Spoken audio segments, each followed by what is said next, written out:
Welcome in to this Thursday night edition of Hand Raised Guys, the Oxford X-Hun podcast, all grouped together. A little different start time. Hopefully some of you guys will be able to jump into our intro. We run up against a lot of things. We're fine running up against a lot of things, but the debate was not one of those tonight, so we are getting out of the way prior to the second installment of Trump and Biden coming to you with the moderator from NBC News. Sorry, her name is slipping my mind. It doesn't matter. Either way. She's done a bad job tonight no matter what. There's nothing she can do. They are muting, though, right? Mics are being muted, correctly? Just for the first 4 minutes of each 15-minute segment. Why? Why only then? Because you have to let them converse. Well, yeah, I get that. But, I want should them there be to somebody that can mute and unmute? Absolutely not. You don't want the ability. You want them to just talk over one another all night long. Yeah. Okay. I mean, that's cool. Yeah. I mean, look, this is not defending Trump, but this Hunter Biden thing is real. And Trump's the only human being on earth who's going to bring it up tonight on that stage. And they need to let him do it. There are questions. If Joe Biden, and I believe this, is about to become the president of the United States, he's the president-elect in 12 days, there are some questions he probably should have to answer. I think we all agree, even if you are a die-hard Democrat, you would agree that if this were the flip it, and this were a Republican with these emails and this laptop, that this would be national news. Sure, of course. That's all I'm saying. So, yeah, I mean, it's going to be an absolute crap show. 8 o'clock to 9:30 tonight, 90 minutes of debate. So we will, again, we'll be out of your hair by then. Yeah, I'm with Grind here. Grind says let them shoot it out like the old days. I agree. Just let them go. I mean, it doesn't have to be Burr and Hamilton here, but let them go. I would like for when one person is talking and you know they are speaking for the next 30 seconds for the other guy to be muted. Well, what I would... Toward the end, unmute it, let them go at it. But the interrupt of the first 15 seconds is what bothers me. If I were advising Donald Trump tonight... Well, but... I know. Good luck. I know, but if I were advising him, my words to him would be say as little as possible. Well, yeah. He's beating you. So one of two things will happen. One, he will either continue to beat you or he'll hang himself. Let him talk. Because Joe Biden's not in a talking mood this week. So let him talk. He got testy with a Wisconsin radio station yesterday. And today he spoke to the media for all of about 6 seconds before he boarded his plane. Yeah. So if you're Trump, you have to let him talk. You need him to talk. It's your only hope.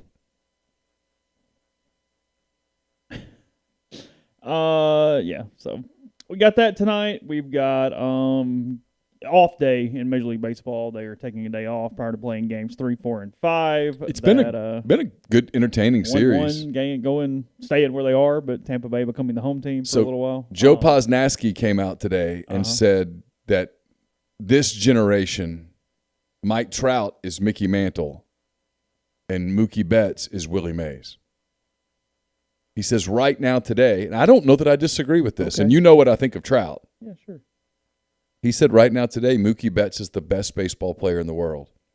And I think I maybe agree with him. And guys, I'm a Trout guy. Well, look, relative to the other years, Trout was a little, I mean, it's a shortened season. It's all kind of Yeah. But you know what I mean. I mean, there was But we're just watching skill sets, not numbers. Sure. Okay. The baseball playoffs, by the way, have gotten decent numbers. Yeah, they've been fine. What's happened? Everybody's been so focused on numbers, and somebody's been focused on ratings and how, hey, year over year, every number's down. Here's what's happened, though. Everybody started back up at once. It's more segmented. Yeah. There are more people watching sports in totality than last year or the year before, or maybe at any point in history, frankly. Yeah. But instead of watching 3 things, they're watching 37 things. Well, if you think about it, we were having this conversation the other day. If you think about it the other night, I don't remember what night it was, but there was NBA Finals, there were Major League Baseball playoffs, there was football, You had the Trump-Biden news, and there are people out there that are literally glued to whether it's Fox News or CNN or MSNBC or whatever. Sure. There is a segment of the populace that's locked the F in. Yeah, sure. So there's a lot to distract you. There's a lot of choices. I don't read a whole lot into the ratings other than the college football ratings have been off the charts, which tells you that people don't really care about a lot of the stuff. It's just those games are on, and that's a part of Americana, and we watch. Sure. No, college football is the one where there's such an emotional capacity for it that it is ingrained. Yeah. It's what like baseball used to be ingrained. Mm-hmm. College football, at least in the South and the Midwest, is ingrained, and it's just what you do. The heartbreaking 100%. Baseball stories that are out there today were like the Cubs laid off 100 employees. Do they really? Yeah, it's everywhere. It's just just the devastation. Quick aside here, we're about a year into the live stream experiment at this point. Yeah, it was about a year ago when we started doing the post game show, started doing the Monday at that point morning shows online as well prior to pandemic. We're sure already hanging in really through the course of this. It's no longer an experiment. It's just I didn't know where you were going. I was like, no, nothing bad. Well, I had a point though. I was listening for a run today, and I was listening to the Clubhouse with Shane Bacon. He had Phil Mickelson on Golf Podcast.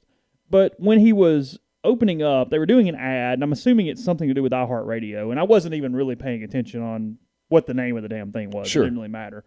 But he was talking about how for a lot of sporting events, he is working with this app or this website or whatever it is, and it's like, essentially, we're trying to be the front runner in second screen technology, and he's talking about, hey, during the live show over here, you get me, and even though we're not in the same room, we're going to talk about it. And I went, I'd be damn. Yeah. Like, sometimes stuff just kind of works out. And it went, that wasn't necessarily what we were talking about or what we were doing for in-game shows. I mean, it was, but it wasn't. We were just saying, hey, let's give it a shot. We had no idea what these in-game shows were going to look like during the game, not in-game shows were going to look like.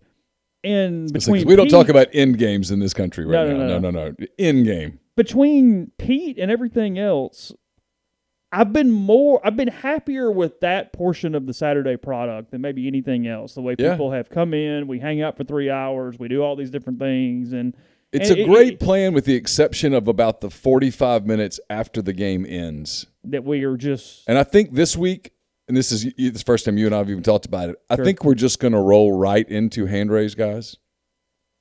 Okay. And because the game's going to end at, 2:45 at the latest? Sure, yeah.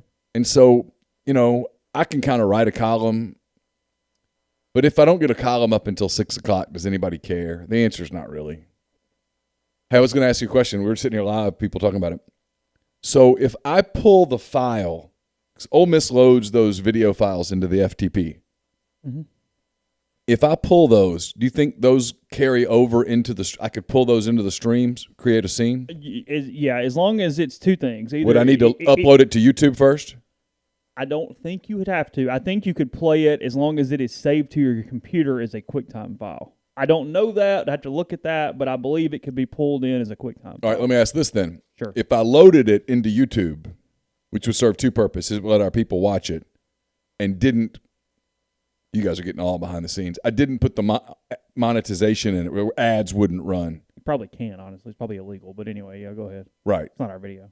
Right, it's not our video. Yeah. So I think I could load it into YouTube and then pull that over. Well, you 100% could do that. Into eCam. 100%. So we could, during hand raise, guys, we could say, hey, we've got Lane Kiffin from his... Here's the 10 minutes. Here's the 10 minutes with Lane Kiffin. Here's what he said. Yeah, that is correct. Yeah. I know you could pull it from YouTube, and I think you could just pull it straight off here. Well, I know you could because that's how we play Emily or whatever else we've done. Mike the other day. Okay. We didn't pull the YouTube file. We pulled the thing I sent you. I just sent you the file. Right. Same thing. You sent me an MP4. Yeah, but whatever. Yeah. Same thing. Whatever they're sending it in. So that's all cool. Yeah, you could do that. But anyway, point being, it appears that there are companies out there now trying to take this incredibly wide stream where you have the second screen technology, as they called it, to have announcers, celebrities, whomever, as an accompaniment to the game. So, yeah, anyway, just a little thing there. I kind of chuckled out loud and went, well, there we go. Got that going for us. Let's see. What do we have? Auburn-Ole Miss. Hayes really in the barn. 5 questions up. A lot of stuff up at rebelgrove.com. From that 5 standpoint. questions, picks, the Butcher versus the spin instructors up. 5 questions was pretty good. I thought both of us put a lot of effort into the questions. Christian Clemente from auburnsports.com. He put the pressure on me because his questions were good. Oh, so you saw that he had lengthier answers. Yeah, and so I was like, okay, well, I need to put a little thought into this. He picked Ole Miss. You picked Auburn. All of us picked. I picked Auburn thinking it was an opportunity for me to gain a game in picks, and we all picked Auburn. I picked Ole Miss to cover. Oh, okay. Yeah. I picked the 3-point Auburn win. And I have like a 6-game lead, so I got a few to throw at you. Between now and then.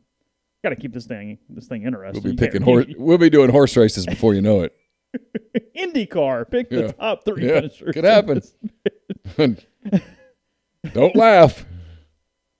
Oh God. What else is going on? What else is going on? I criticized Pat Forty a lot. He had a great basketball story today about the NCAA is watching. I mean, the SEC coaches are starting to get a little antsy about what's going on with LSU basketball. Okay. Kind of waiting for some resolution from some of this. Like, hey, look, if nothing's going to happen, we've got to reevaluate things.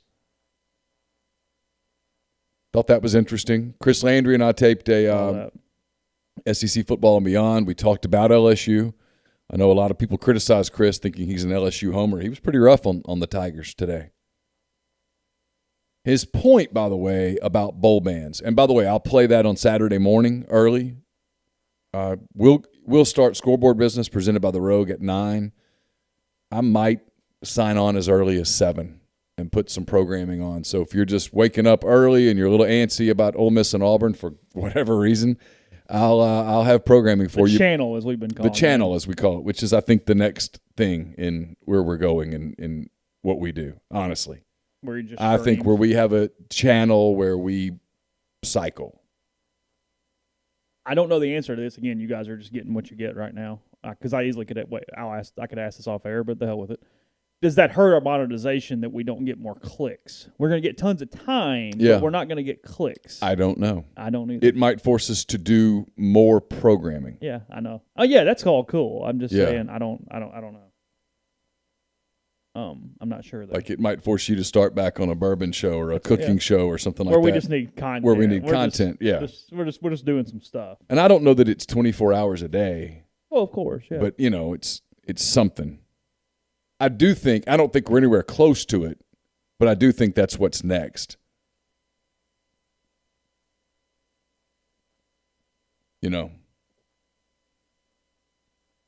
Yeah, I'm wondering if YouTube is the best place for that.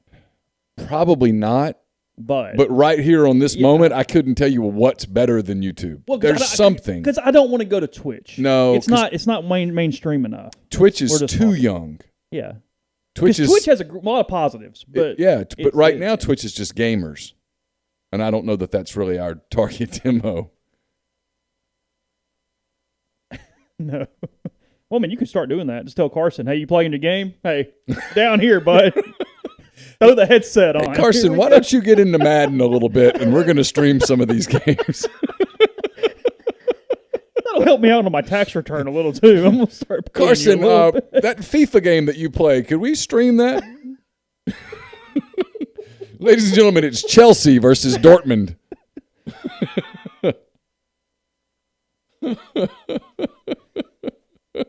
Whatever. Gron says Twitch is more than gamers. It is. It's just it's a different. Chris Landry and I. No, I need to finish my thought from a minute ago. We do that show on Twitch for whatever reason. We also stream it into YouTube live as well. But anyway, his point about LSU, he agrees LSU is going to get a bowl ban, and his point was, I don't know that bowl bans are a punishment to kids anymore because if it's not a championship game, a lot of kids don't want to play in bowls. Okay. And that's fair. He wasn't trying to belittle it. He was keeping it real. Well, no, that segment I understand. But it is what does a 2-year bowl man do to Well, your money. your money? Yeah. Your Yeah, revenue, yeah. your reserves. Because look, even if you've got some reserves, there's a pretty big difference in having 52 million reserves and 27 in reserves. I mean, at some point that does matter. Yeah, ask Ole Miss. Yeah, I mean, 300 to 280 might not matter, but 50 to 30 would.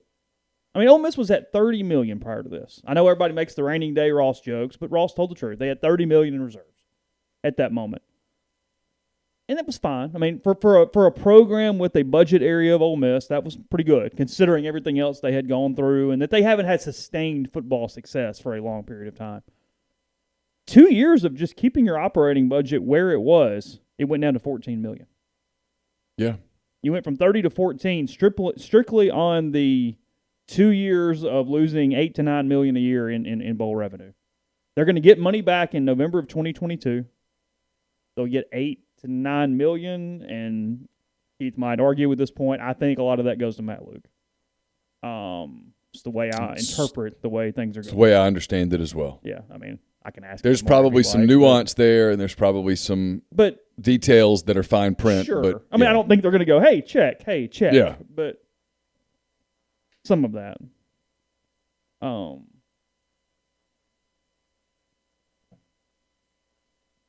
A Trump wig for Halloween. It's not a terrible idea. Ole Miss is scheduled to play Vanderbilt on Halloween. They are. You said scheduled. Yeah, man. You still not feeling good about that? No, it's one of the things you need to ask Keith tomorrow. Okay. Keith Carter on our pregame show Saturday. Keith Carter on the pregame show. Ryan Brown on the pregame show. JG Tate on the pregame show. I'm taping with Jay in the morning. Okay. I'm not confident at all about Vanderbilt's ability to play a game. Although Vanderbilt's problem is that they've already had one canceled. Florida's in the same boat too. Well, you're right. You could play it on December 19th. Absolutely. I mean, if you care to get the game in. Well, breaking, Vanderbilt's not getting to the SEC title game. Now, Florida's in a little different boat because they're still in the race. If they beat Georgia, they have a shot. So they need to play next weekend. But I can tell you people at Missouri are hearing that game's iffy. And it's iffy at Vanderbilt next week. Really iffy. I can't repeat what Grind says in the thread, but he ain't wrong. There's shirt there. He basically says Vandy does not care a ton about the season. He basically says Vanderbilt is disinterested. It's hard to disagree. Well, I mean, come on. They don't the care. The program much. is lifeless. Mason's fired, right? I don't think in an ideal world, yeah, sure. I think they'd move on. What's his buyout? I don't know. What is the man owed? I don't know. They have no money in football. What's Derek Mason's buyout? Somebody help me. No one knows. It's a private school. Oh, right. Yeah. Well, but they have no, like you said, there's no, when I say no energy. Who would take that job right now? Somebody takes the Hugh Freeze take Vanderbilt? Would Hugh Freeze leave Liberty for Vanderbilt? My gut is no. Billy Napier's not taking that job. Hell no. Well, Billy Napier has this sense. Yeah, but Billy Napier's probably right. That has nothing to do with what I'm asking. You're playing games. Okay, who would take that job? But anybody any good? Anybody that moves the needle? Mason moving the needle? Well, moving the needle more than random Joe. One dude has won there. One. Yeah. Jay Cutler didn't go to a bowl. Yeah, I mean, it's one dude. I mean, Bobby Johnson had a moment. But in modern times, Franklin won there. And winning there was 8-4, which was one hell of an accomplishment when you think about it. But nobody's taking that job and going, he won 9 games 2 years in a row with the bowl games. With bowl games. Yeah. No one's taking that job and going, we're taking Vanderbilt to the title. No, come on, man. I mean, who's taking that job? You highlight Jason Simpson so that Ty will come be the quarterback?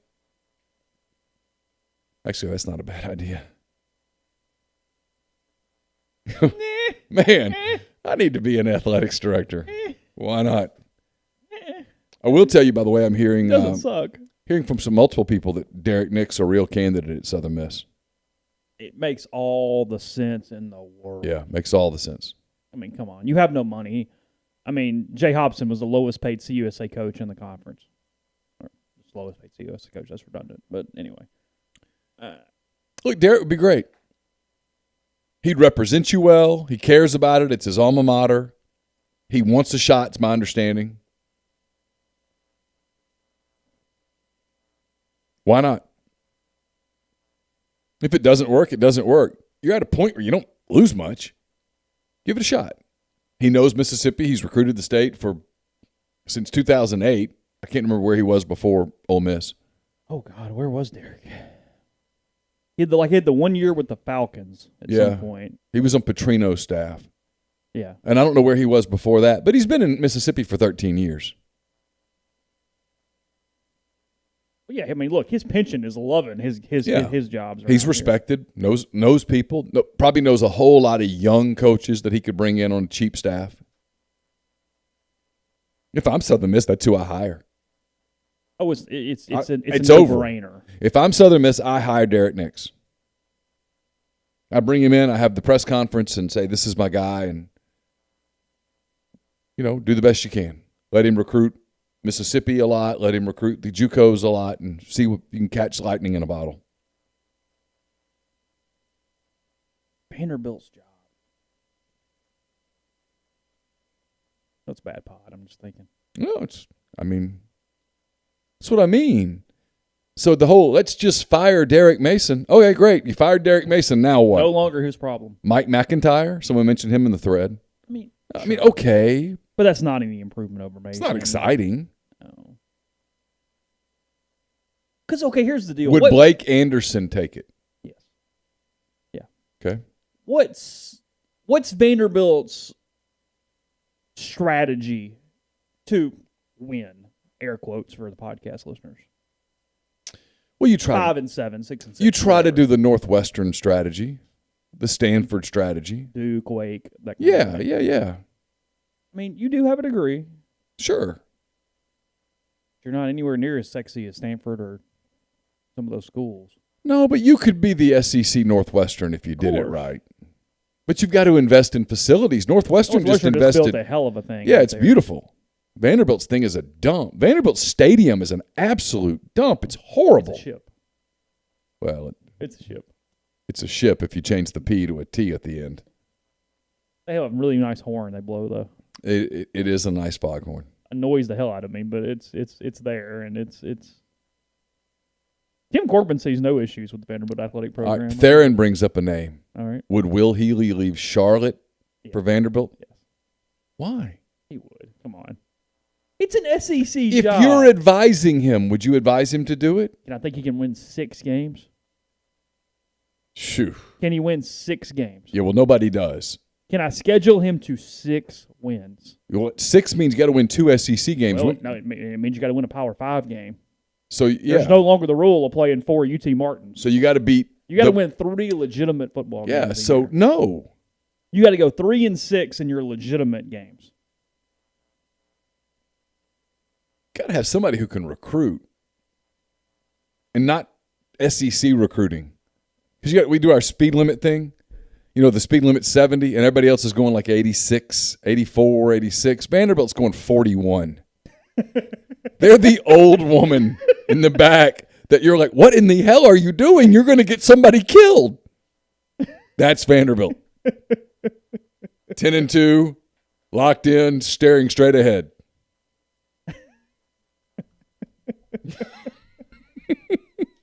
Yeah, they're the 85-year-old widow in Naples driving the Bentley. Yes. Just like straight down, straight. Locked in, so nervous they don't know what to do. I mean, you're not winning traditional recruiting battles. Well, people say, we must recruit against Tennessee. They've never signed a top 100 prospect. And probably never will. I mean, but think about that. I know. In this league. Where you play against Alabama and LSU and Auburn and Georgia and Florida and Tennessee. They've never signed a top 100 rivals prospect. Yeah. Their top is like 104. I forget the kid's name. Yeah. It was like 8 years ago. Franklin did it. I mean,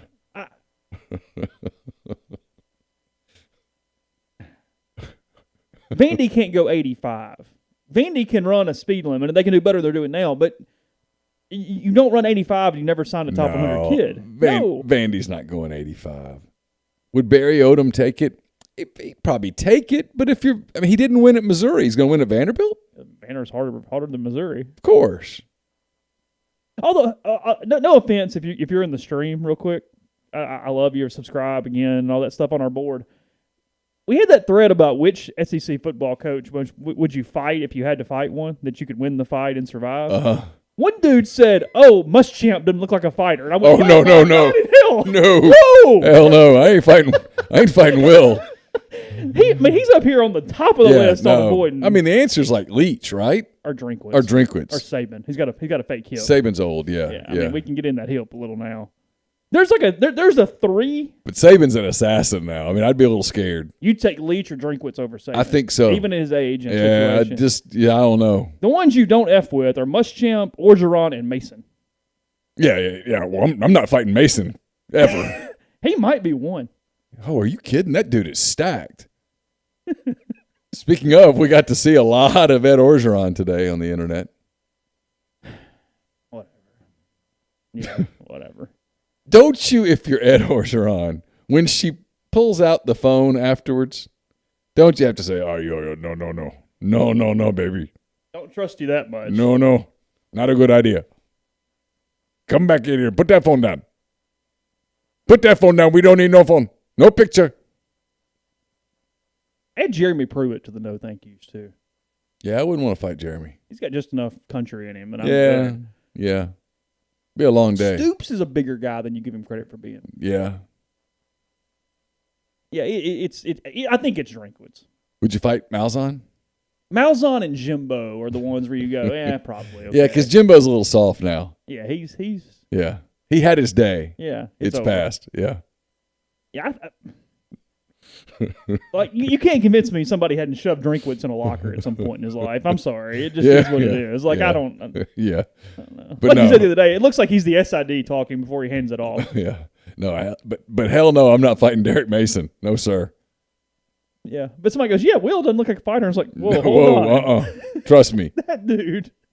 And Will's got a streak. Oh. You really think he has a legitimate Auburn shot one day? Ooh, I'm worried about Grind's mental health right here. He's done nothing. He would be on their list.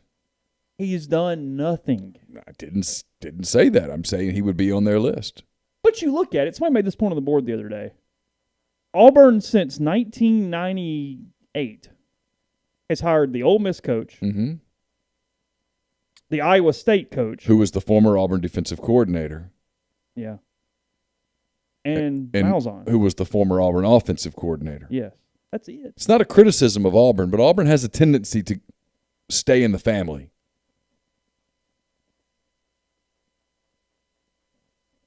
I mean, it's why the Kiffin thing was such a big deal here. I just didn't know that Ole Miss was capable of getting away from the whole Mississippi thing. You know, Hugh Freeze was from Mississippi. Woo! Matt Luke was Mississippi made.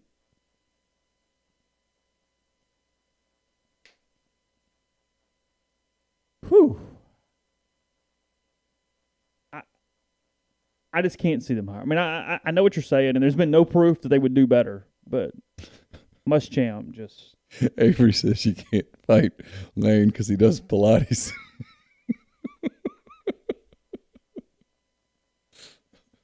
It's fair.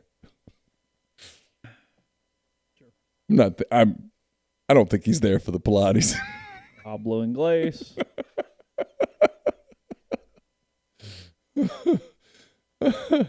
Andy was from Mississippi. That was one of the reasons probably that he beat out John Pelfrey for the job. I mean, keeping it real. It worked out. Kermit Davis is from Mississippi. That's my point. It's a big thing here. Doesn't mean that you should never do it. It just means that Kiffin was not a typical Ole Miss hire. When they hired Mike Bianco, it was an atypical hire.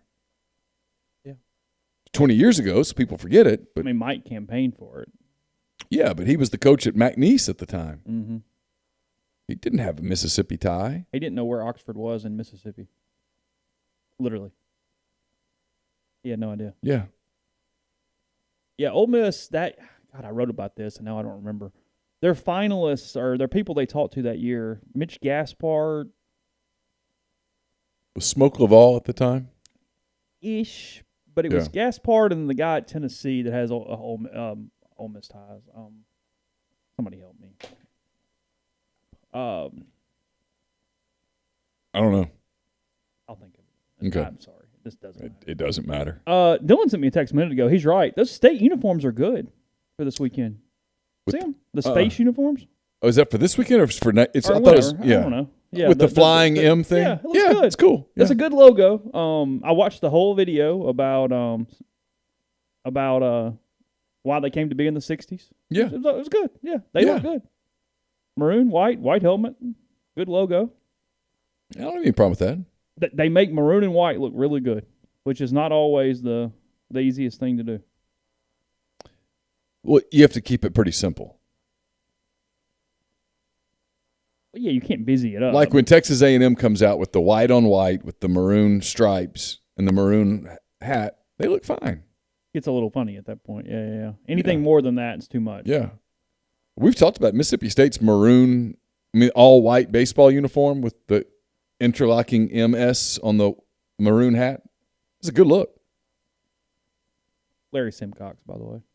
Oh, yeah. See, he was a former Ole Miss guy. Yeah, he was with Gibbs. And I guarantee you there was pressure to do it. Mm-hmm.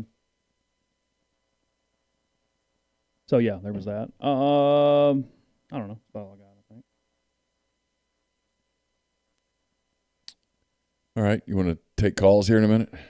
We inserting ads later, or what are we doing? Yeah, we can do that. It's easy. We're finishing early enough. That's not a Okay. problem. All right. Let's see. I need to switch to a different screen.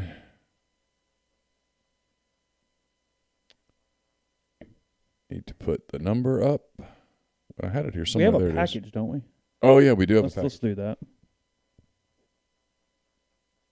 By the way, you're wearing an Air Force hat that was a gift from our friend Jarrett Little. Yes, Jarrett, thank you very much. We appreciate that. I got a hat, too, and he was kind enough to send Carson an Air Force T-shirt. Got my Tulane stuff coming this week. Oh, yeah? Yeah. With Riptides on the surfboard. This is from our friend Frank Nicaro in New York, Coach Nuke.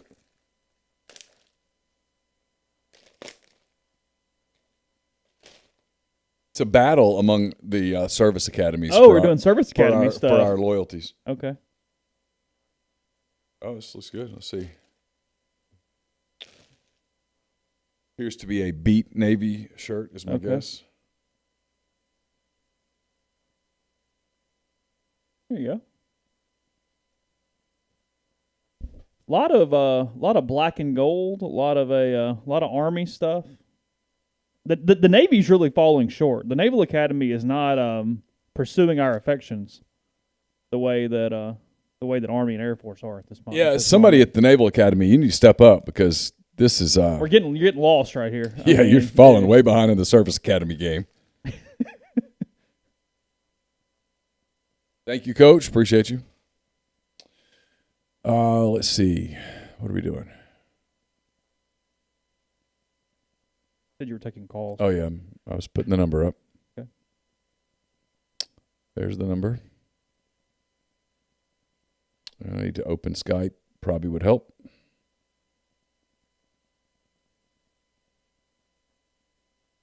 There we go. Always helps to open the Skype to take the calls, as a rule. So we'll take your calls. We can talk about anything. I know there's a lot of speculation about who the defensive players are who were on offense, and I don't know. We can guess. I've got 4 guesses, and I think I probably would get at least 2 of them right. Obviously, Mark Britt is one. I think Jalen Cunningham is one. That makes the most sense. He's not playing on the offensive line, and he was recruited as a defensive lineman. So we'll take your And turn your device down if you would, caller. I know that there was a point. I've got this independently of you. Okay. There was a point where, and I don't remember when it was, when the coaching staff talked to John Rice Plumlee about playing safety. It was 10 days-ish before the first game. He did not want to do it. Correct. Perhaps that has changed. I don't know. Honest truth. Hey, who do we have, caller? What's up, guys? It's Bob and Reb. Hey, Bobbin, what's up? Nothing much. Just got off of work. How y'all been? Oh, we're just making our way in the world today. I know I haven't called in a while. I just wanted to tell y'all congratulations on all the money y'all are cashing in on Kiffin. Well, we're waiting for a lot of that to all completely work out, but we're hopeful.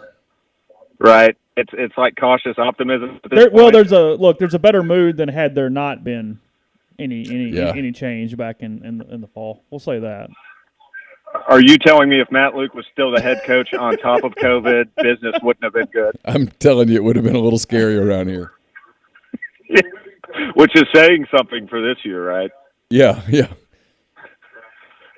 I'm not sure which would have been better, no season or a Matt Luke year zero season.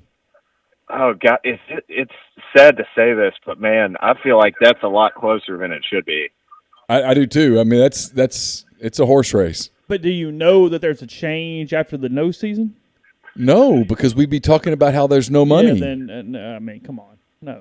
Well, I'll never forget. I called in the hand raise guys after the Egg Bowl, and I think, Neal, you said as of right now, it sounds like they are still all in on Luke through 2020, and that was before COVID. Yeah, and they were. I mean, I wasn't making it up. Things switched in about 7 hours on that Sunday. It went from I got a call when I was sitting in the church parking lot. Would have been about 8:35 on that Sunday morning. Yep. And Neal was really not happy and panicky that I was at dinner sometime around 5:30 that evening. Well, that Saturday night, I got a couple of calls and chased it all night. But I went to bed thinking, nah, they're not going to do it. Well, I remember I got a text from a buddy. He was like, I'm hearing that, they're not as all in as Luke as they were, the night before, which I guess that was Friday night. So I guess that was Saturday. And then Sunday I started looking on the message board and I was like, oh, well, there's noise on that. And then I remember I think Chase said, yeah, it's like 50-50 now. I was like, that's not a good sign. Well, once I was told 50-50, I knew it was happening because if you ever get to 50-50, it's over.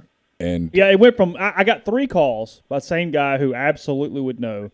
And it was 20-80 and then, hey, 50-50 but climbing quickly. And then the call on that Sunday night when I was at dinner that said, hey, 80-20 and it'll be at 100 in a minute. Yeah, well, and the reason I called you was because I had talked to someone who knew. Yeah. Who was there. Yeah. And it was done. Yeah.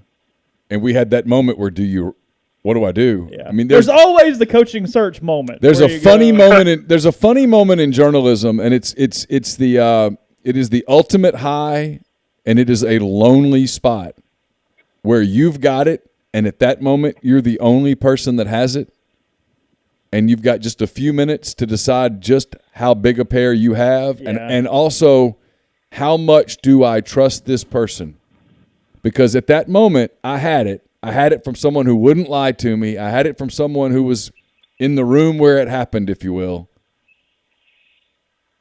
And he said, God, I'm trying not to violate people's trust here, but you guys love this stuff, and it is fascinating. He said, can you wait until family's here? And I said, no. Because there's 2 things in a coaching search. Like he said, your fortitude is absolutely at stake here on when you decide to make the decision. And you want 2 things. You want to be first, and then you want somebody in the boat with you. Those are the 2 things. You want to be first and right. Yeah, first and right by, he likes a little time, a little bit of a pour. Let's pour the bourbon. But you don't want to be first and wrong. There's nothing in the world worse than first and wrong. And then when the other guy you trust jumps in too, there's the relief and the breath, and you go, yeah, okay, now we can just sit back and watch it roll in. Because you were at dinner, and I said, well, I just published it. Yeah, that's right. And so there was about a Shoot, that in this case there was longer than 5 minutes. It was more like 10, 15 minutes before somebody else came in with it. Feldman came in. Yeah, it was that. Bruce Feldman came in. I went, oh, thank God. Yeah, Feldman jumped in. Because then I knew I was good. Yeah. Well, yeah, that was fine. So, which, not to cut you off, who was it that wrote the national article about the Egg Bowl? Was it Feldman? Oh, on that Egg Bowl, I remember a national writer. Yeah, it was Bruce. Was it Bruce? I think it was Bruce. Was Bruce or Andy? I don't remember. No, I think it might have been Andy. It may have been both of them. But there was some things that happened, and that got published on Saturday. That was a Saturday, and it might have been both of them. And I started making some calls, and the answers were not defiant. But what there was a consistent, there's no money. Yeah, they didn't think they could literally afford it. They were trying to figure out how to make it work financially. And then on that Sunday, the numbers started moving in a decent enough someone position. says, how does this happen? Well, what happened, look, people can debate this crap all you want. Money showed up. I mean, there's nothing else. I mean, maybe not the actual physical cash, but the promise of the money. Well, there's also this. There's also if this is a net business, how much money are we losing when we don't do it? Yeah. That's the other part of this. Hey, maybe we don't get all of it. Maybe we can't raise enough. Maybe all the money is not sitting there to immediately hand Matt Luke. But what is the net if this doesn't happen? And now, look, COVID's happened and everything else. But, I mean, Ole Miss was on pace. There's no doubt in my mind that if COVID doesn't happen, they sell 40-something thousand season tickets. No doubt. Lane Kiffin. If COVID doesn't happen and Auburn's coming in tomorrow with the exact same records, 1-3, 2-2, and the whole, it is a absolute sellout. Yeah. All right, I'll throw this for y'all. So I haven't been to and I live on the coast. I haven't been to an Ole Miss football game or to Oxford since the Alabama game in 2018. That was right after I graduated, so I was like, I'll go ahead and make a trip up to Oxford. If COVID wouldn't have happened, I would have at least gone to the Auburn game, which would have been week 3, I think. And then I would have probably gone to the Egg Bowl. So if Luke was there, I mean, I like Matt. He seemed like a really good dude, but I just didn't have that same enthusiasm to actually drive 5 hours to go to a game. Because Auburn-Ole Miss was supposed to be September the 19th, right? Right. Yeah. They were playing Baylor, I think, a scrub team in week 2, so they would have probably been 2-0 or 1-1. And then Southeast, they had Auburn at home. and then Southeast Missouri, and then Auburn, and then LSU, and then Alabama. This was supposed to be Florida here. Oh wow, that would be crazy too. I think that's right. Yeah, that's right. Don't hold me to that, but that sounds right. Yeah. So I was noticing on y'all's picks this morning, it sounds like y'all, I guess, if you even want to call it a safe pick, it'd be Auburn this weekend. I don't know. You know, Christian Clemente. I don't either. Christian Clemente, who covers Auburn for Rivals, he's with J-Site. He picked Ole Miss. Chris Landry picked Ole Miss this morning. We're dealing with a little bit of recency bias in this, and you're also seeing beat writing bias. That's what I'm saying. You're seeing your own school you cover's warts right now, where Ole Miss looked whatever they looked, Auburn's looked whatever they looked, and we're going, well, I don't know how they win because of maybe this or maybe that. You're talking yourself out of the team you cover right now from a wart standpoint. It's what Andy Kennedy always talked about is you see what the team you cover, the negatives, a whole lot more than you see everybody else's negatives.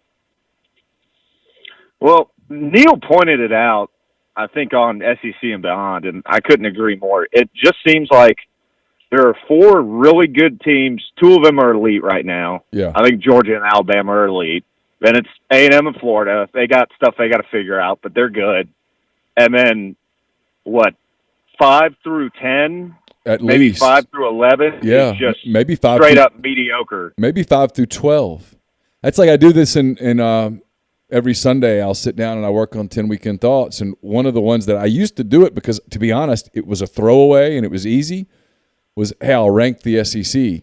And now I end up spending more time on that damn item than I do anything else because I'm like, well, how do I do this? Because it was this week, it was easy. It was Alabama 1. I still had Georgia 2. A&M beat Florida, so I put A&M 3, and I put Florida 4, and then it was like, well, who's 5? And then you start getting into that transitive thing about, well, is it Kentucky? But Kentucky lost to Auburn. Is it Auburn? But Auburn really lost to Arkansas, and they really lost to South Carolina. So is it South Carolina? But they lost to Tennessee. So is it Tennessee? No, they just got boat raced by Kentucky. So is it Kentucky? No, they lost to Ole Miss. And you just go on and on and on, and you're like, holy shit, nobody's any good. Yeah. And nobody's awful. Yeah. And so you're like, Vanderbilt's 14. Yeah. Mississippi State and LSU don't pass the eye test right now. So I had them 13 and 12. But then you get into the others, you're like, is it Arkansas? And you're like, but I just watched Arkansas, and I know they're not that good, but they should be 3-1. But they're not because they got conservative at the end with Auburn. Is it Auburn? And you're like, no, they just got beat at Carolina. And you just go on and on and on. And the answer, I just put a 6-way tie for 5th. I mean, they're all the same. And so I don't know. It's like, so you talk about Auburn and Ole Miss Saturday. It could go either way. I mean, if you told me that Ole Miss wins the game, I'm not even remotely surprised. And if you tell me that Auburn wins the game because Ole Miss just can't stop their running attack or whatnot, I buy it. Here's the one interesting thing. I was talking to a football guy today who knows everybody, and he was talking about he was really being complimentary of Barry Odom and the job that they did against Matt Corral and Lane Kiffin and Jeff Lebby on Saturday. And he said, the problem for Auburn is that's just not who Kevin Steele is. That's not what he does. And I said, what do you mean? And he said, well, Odom likes to drop into zones, and he coaches zone really well. And he said, if you watch Arkansas this season, they don't have a ton of talent, but they run that defense really well. They're disciplined. They're very disciplined. They all trust each other. You can tell it's been coached. This isn't to kiss Arkansas's ass or anything, but they've just done a really good job on that side of the ball of getting the absolute max out of what they have. And I think we can all agree with that. And he said, but Kevin Steele can't put that defense in a week because, like Grind just said in the thread, they run man. That's their identity. That's who they are. So that's what they've coached. That's what they've recruited to. That's what they've practiced. So you don't just go in and go, hey guys, here's what we're going to do this week. We're going to run zone. They won't be disciplined with it. So unlike Arkansas, who they've been running zone, and they've been doing this, and they did a great job. This guy has watched film. He'd watched the whole All-22, and he said if you watch the All-22, you come away going, hey, I'm not going to be quite as critical of Corral here, and I'm going to give some more credit to Arkansas because they were able to disguise people.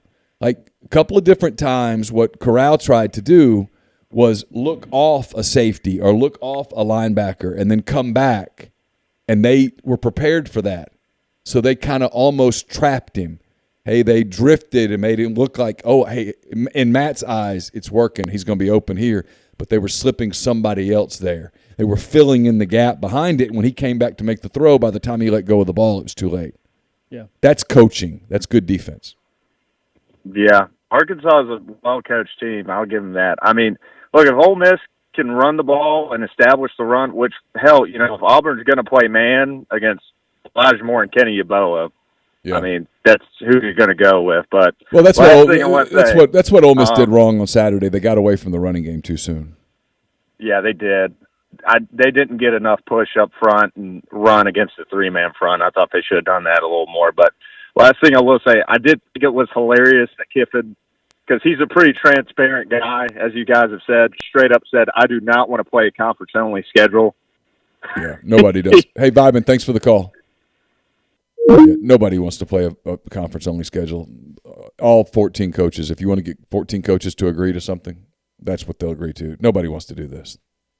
Do we set up for our dating thread friend to call in tonight? Yeah, I'd love to. I'd love to dispense dating advice. I tried to help on the message board. You had some advice. I did. You did. I wasn't wrong.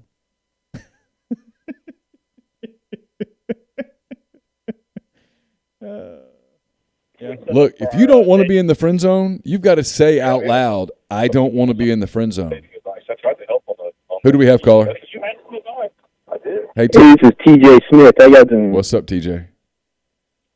Yeah, I don't know if y'all have recorded a soft verbal yet, but I've heard that Antonio Harmon appears to be leaning toward Texas, and I just want to know how you think, if that happens, some Ole Miss beat writers would react. Not going to name the name or the network, but what do you think?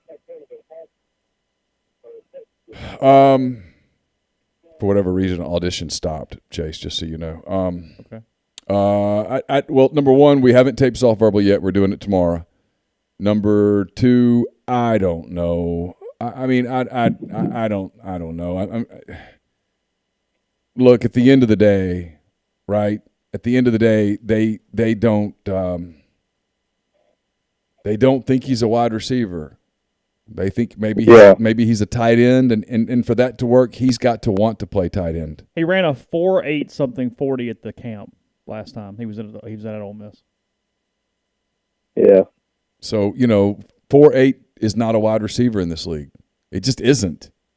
And so certain people can get emotional about it and get their feelings in a wad if they want, and that's okay. It's a free country, but I get it. If what you're trying to do is to build a program that's nationally competitive, you have to follow some size speed stuff. Oh, yeah. You're right, man. Look at Alabama and look at Georgia, and that's what on Saturday night, and that's what you're up against. If you want to win this league, you got to have teams that look like that. Period. Mm-hmm. Yeah. Yeah, you also mentioned in your mailbag that if Ole Miss signed a transfer quarterback, then he would start. Well, are you implying that they would only go for a transfer quarterback if Matt Corral's struggles continue? Or would they only bring one on the level of, say, like a JT Daniels who was in the portal earlier this year? I mean, look, if you tell me could you elaborate on that, please? Yeah, sure, absolutely. And thanks for the call. Really appreciate it. So no problem, man. So I'm recording from this point forward. I have no idea what the hell happened. So how long did we miss? Well, 50 whatever minutes it was. Oh, the whole time. Looks like it. Okay. Just didn't want to run. All right. Crazy. Thanks for the call. What I was saying, Chase, was I asked him an answer in the mailbag thread, would they go after a quarterback? Transfer portal, JUCO quarterback. Yeah, I saw it. And I said only if that quarterback is going to play. I don't know that you're adding some JUCO kid to come in and be the backup. Because the JUCO kid doesn't want to come in and be the backup. Right, because that would mean that Kincaid Dent didn't work. That would mean that the freshman that's there right now, that's the kid from Texas, Cade Renfro, thank you. That would mean that he's not working. Well, the only way you're bringing in a quarterback this year that's not a freshman, turn your device down for us if you would.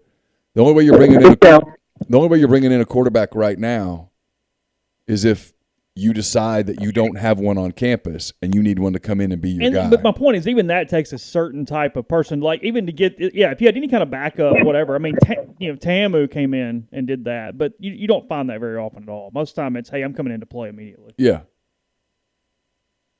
What's going on, caller? Who do we have? Hey, this is Rebel Yeller 21. I was the one on my buddy Red Talking 18's dating thread. Oh, okay. Well, here we go. All right. So for the people in the audience that for whatever reason don't subscribe to rebelgrove.com, I cannot imagine why. Give us the Cliff's Notes version of what's going on. So before that, may I ask you a political question? Sure. Sure. Okay. And before y'all roll your eyes, it's actually kind of funny. So if I assume that you said you're more libertarian on the Republican side, I'm the same way. I'm very libertarian. But if Joe Biden were to come out today, like in tonight's debate, if he said, I am going to make this groundbreaking move that I will change the subscription price of rebelgrove.com from $9.99 a month to $12.99 a month, would you, like on the record, support Joe Biden for president? I would have to really think about it hard. Yeah, that would be a difference maker for me. I mean, I might vote for him, and that would make me pay more money to y'all a month, but I'd be happy to do it. Well, I mean, somebody on the message, real quick, somebody Sorry. on the message board like a month ago said I was as left could be. So, I mean, I'm surprised I don't have like 8 Biden signs out in the yard. I mean, they had me tagged for like Nancy Pelosi over here. You just are more disciplined with keeping your thoughts to yourself. You're at times further to the right than I am. If y'all only knew, if y'all knew, he's sometimes when it comes to social issues, our boy over here he's further to the right than I am. Sometimes I can't even see him because on social issues I sort of trend to the left a little. Yeah. Anyway, go ahead. Go ahead. No, you're good. To summarize the dating thread, though, so my buddy, he was like infatuated with this girl, and she's a good girl, good family, good upbringing, and he had gotten out of a relationship, and the girl was very toxic, not good for him. And ironically, this girl dated my brother. And so that's another crazy long story. But so he's infatuated with this girl, and his sister is like setting the whole thing up because his sister is a mentor to this girl at the church they go to. And he starts messaging her on Instagram, and it becomes like this long, fluid conversation. They've been talking to each other for a little over a week now. And now he's in Oxford, she's in Tuscaloosa. He's in Oxford, she's in Tuscaloosa, right? Correct, yeah, correct. Okay. She goes to University of Alabama, and he goes to Ole Miss. Okay. So they're not close to each other, but I mean, she's still, and they both live in Jackson, so like Jackson, Mississippi, not Tennessee for the Tennessee folks. And let's emphasize this entire thing has gone on, like you said, a week. That is important as we proceed. Go ahead. Listen, literally a week. Like, and all text. Have they even had a conversation where they hear one another's voices? No, he was talking to me about, like, asking me when it would be appropriate to, like, FaceTime call her and everything. Okay, go ahead. Go ahead. Sorry. Go ahead. Sorry, I'm not really helping my friend out here. No, you're not. not. But go ahead. But you're telling the truth, and that the truth matters here. Go ahead. So, long story short, they've been messaging back and forth, and, like, both have sent each other, like, equally long messages. And I'm of the opinion, like, guys should keep them wanting more, because girls like what they can't have, and so you always want them to want more from you. But he asked her a question, like, about how many siblings she had, and they had exchanged, like, different song requests for each other to listen to, and asked her what she had thought about it, and then she just didn't respond. And she hasn't responded for you might have just 2 told. whole days now. You might have just answered everything. Fill me. What do you mean song request? What are we talking about here? Like they had asked each other what like genre of music each was into, and Okay. she was like, "I'm pretty much open to everything, and like here's some songs I like, and tell me what you think about them, and like share songs with me." And he repeated that. He did the same thing she had done. Okay. So she just didn't even like his music, and did this end simply because she thought his music was creepy? What did he send to her? I don't know, but she had sent him a love song. So, like, he was assuming, like, okay, well, she's probably into me. And I really don't know what songs he sent to her. He was too embarrassed to let me know, so that might be equally incriminating as to what I was saying earlier. Yeah. I honestly don't know, but we talk. I mean, this dude and I talk to each other every single day, and I say this dude. I mean, it's more than just this dude. I just don't want to dox him or anything. I understand. We don't want to dox him either. So he gets on the message board to fill people in a little more as we proceed. He gets on the message board and says that she's ghosting him and what to do. And I read the thread. I was pretty entertained, and I thought she hadn't responded in 2 weeks, maybe, something like that. It was 1 day. Yeah, he comes back later and says it was 1 day without a response. He sends her the big message that goes, "Hey, just feel like you were unfair," or whatever, and then...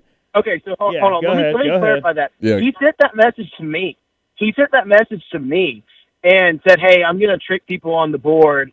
And we clarified that later, that it was a fake text exchange. So, like, don't read into that. Okay, go ahead. All right, and you, for reference, you guys are early 20s? 23. Both of us are 23 years old. Okay.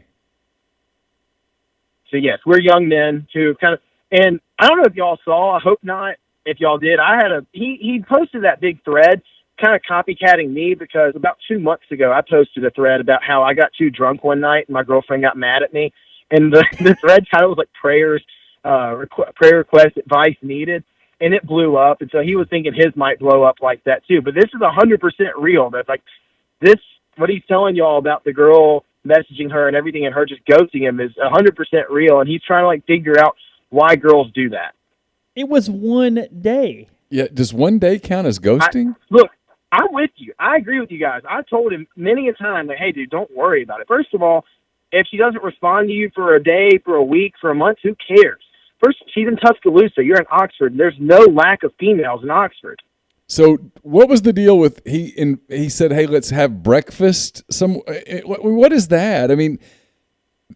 Yeah, I don't know. That's for people that were not in the thread, he had offered her, said, "Hey, when you come for Christmas back home and I see you over break, we'll have breakfast 2 months from now." I don't know what the significance about breakfast was. I think that was just his way of like, I don't know. Well, it's significant to me. Let me tell you what's. Let me 2 in the afternoon, and I think him getting up and actually having breakfast with someone is like a step in the right direction for him. How old is this girl? She's gotta be 20 years 22. old. Okay, She's 20? Yeah, she's So he can't take her out for a drink. I mean, she's shacking up at the Kappa Steakhouse in Alabama tonight. Wait, well, hold on, let's keep this real. But here's the thing. It's one day, so you actually couldn't read anything from that part. It's what do you do after the one day? Do you blow up? There's another guy, and you got to own it and let it go. Look, there's almost certainly somebody else as far as whatever. Because again, they haven't even seen one another. He needs to get out and forget it. But you're missing my point. You could send some short messages and let the thing play out where you'll know in a day or not whether she's going to reply or not. Just play it cool either way. Yeah, just like, hey, what's up? Yeah, whatever. Just don't send the big long groveling thing. Yeah. Don't do anything like that. I mean, it's only one day. You're not necessarily out. Yeah, it's only one day, but you can't go send the paragraphs now and do any kind of begging or anything like that. That's my point. Oh, I agree. It's over. And quit with the breakfast. Yeah, and don't do the breakfast thing. I mean, objectively speaking, he's a good-looking dude. He's got a lot going for him. Very charismatic, very friendly. Like, people want to be around him all the time. Like, he would have no issue with the girls if he just didn't have some minor confidence issues. So he's really worked up and worried about nothing. Yeah, if I had one do-over in life, it would be I would have someone like me telling me back then, hey, dude, it's going to be all right. But your problem was not asking enough. Well, my problem was a confidence thing. That's what I'm saying. Yeah. So you owe it to him to be like, hey, look, we're not sweating this anymore. Let's go. Let's get out. Let's go see the world. I'm sorry. You need to tell him, let's go see the world, and if we catch COVID, so be it. Let's get out. Let's get out of here. Well, I think I've had it already, and I was fine. I'm not one of the millions of college students just vanishing like Thanos snapped his fingers and with COVID and killed everybody. I'm one of the lucky ones who survived this thing. I do wonder. Mark says in the thread, breakfast thing was a sign of weakness. I do wonder if the breakfast thing turned her off. If that was maybe the reason for even the 1 day gap. Yeah. Now, if we had any communication since then, what's happened since I've seen the thread? He's actually calling me right now. I just declined his call. But he's listening. And so pissed off. He's upset at you right now. That's okay. Has she communicated with him since I've seen the board or any updates to that? What's happened in the last 24 hours? He has not heard a word from her, and he has lately asked his sister, like, if she had heard anything from this girl too. His sister and this girl talk daily. Yeah, never mind. I rescind my previous thing. It's done. With today's world, 1 day, okay, whatever. Yeah, I could be studying. 2, you're done. Like that. No, 2 to 3, it's over. Yeah, that's it. Yeah, it'd be tough in this world because he's coming to town. He's coming to Jackson Friday. And I'm like, hey, we're going out. We're having drinks. Yeah. I'm going to try to introduce you to girls. We're going to have fun, man. And I might not be having fun driving up to Oxford for the game on Saturday, but I don't care. We're going to have fun, have a good time. You don't need to worry about this stuff. You're too young to be infatuated over one girl when the options are plentiful. Do you want to take his call and just put him on three-way, and we'll just all have a conversation here? You can do that. We can help him. He's not on anymore. I sent him a Zoom invite, too. We were going to talk on Zoom and do, like, a little devotion and stuff, too. We're both in the church and everything. Okay. But I'll see if he'll call in. I mean this respectfully, but maybe let some of the church go for just a little while. I understand that. Get a little out of your system, out of his system. He just needs to – there's some –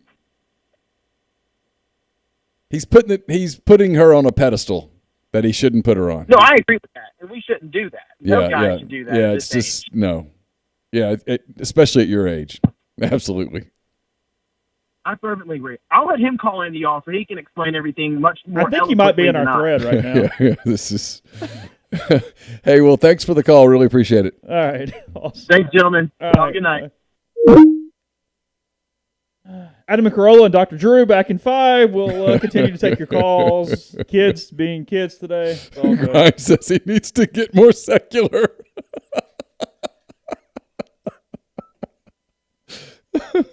What do you mean it would be hard today? What do you mean by that? Well, because everything would be on social media. I mean, all the stuff. Like back in my time, I mean, if a girl dumped you, you didn't hear from her, but there was no Facebook, there was no Instagram, there was no Twitter, there was no Snapchat, there was no nothing to know you figured she probably had moved on, but there was you didn't know she was out at the club the next But there was night. no photographic evidence that she'd moved on. Now it's brutal. I mean, that would be tough. Yeah. Facebook came out my junior year of college, I think, is when Facebook started. So I've lived with at least some semblance of social media. Yeah, see, the internet didn't show up until I was out of grad school. Yeah, of course.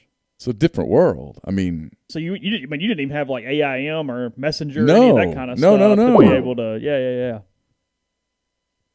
We're not talking about The Bachelorette. I haven't watched it yet. Look, it's the confidence thing. We've said this. That's the number one advice for any college kid, period, but male, just worst that can freaking happen, because here's what's going to happen. Her friends are going to respect you for it, even if it's a no. Yeah. And they might laugh at you for 30 seconds. Okay, who gives a shit? Yeah. You go on back to your buddies and you order another vodka tonic and you move on with your night. But they'll go, I'll be down. Well, okay. People don't get this, and no joke. That deal can become almost addictive, for lack of a better word. It feeds on itself, and you can get into a deep slump before you know it. I mean, deep slump. Lack of confidence. Yeah, where man, all of a sudden it's not as simple as, hey, let's just go. It's like it's piled up to a point where you just don't believe in yourself. You don't trust yourself. It's not about what anybody else thinks. That stuff, you get off all in your own head at that point. Yeah, that stuff gets way, way up in you and builds. Ask me how I know. Dark place, huh? I mean, that stuff gets real. Yeah, it's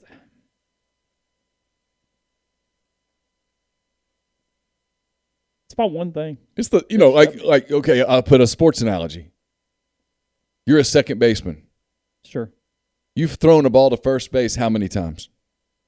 A lot. All of a sudden, every time someone hits a ball to you, this happens to major leaguers. Chuck Knobloch. Steve Sachs. Yeah, sure. All of a sudden, man, you can't throw the ball to first base. You know why you can't throw the ball to first base? Because you don't think you can throw the ball to first base. Look at John Lester. John Lester's won, 3 Cy Youngs? He's won 3 World Series. Mm-hmm. John Lester can't throw the ball to first base. He can pinpoint a 92-mile-an-hour fastball